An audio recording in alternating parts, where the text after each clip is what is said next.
အာနီစလောက်ကိုခေါင်းကိုက်ရစေပြန်တဲ့အလီဆန်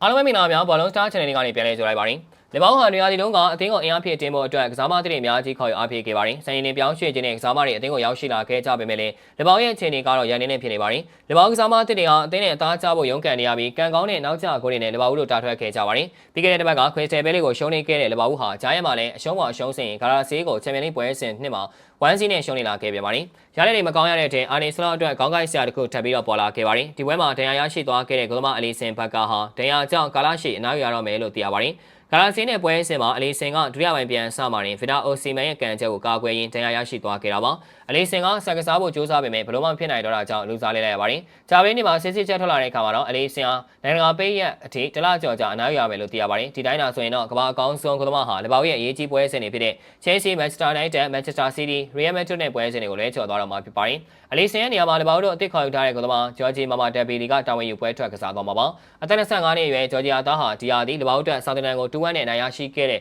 ကာရာဘောင်းဖလားပွဲစဉ်မှာပါဝင်ကစားပေးထားပြီးဖြစ်ပါတယ်။ရာသီသစ်အချိန်ရလာတဲ့အမျှကစားမတွေတယောက်ပြီးတယောက်ဒဏ်ရာရနေတဲ့အခါဖလားစုံရီမန်းနေတဲ့လေဘောင်နဲ့အာနီစလောက်အတွက်ကတော့ခေါင်းကိုက်ဆရာတွေဖြစ်နေရပါတယ်။ကြည့်ရှုပေးကြတာကျေးဇူးတင်ပါတယ်။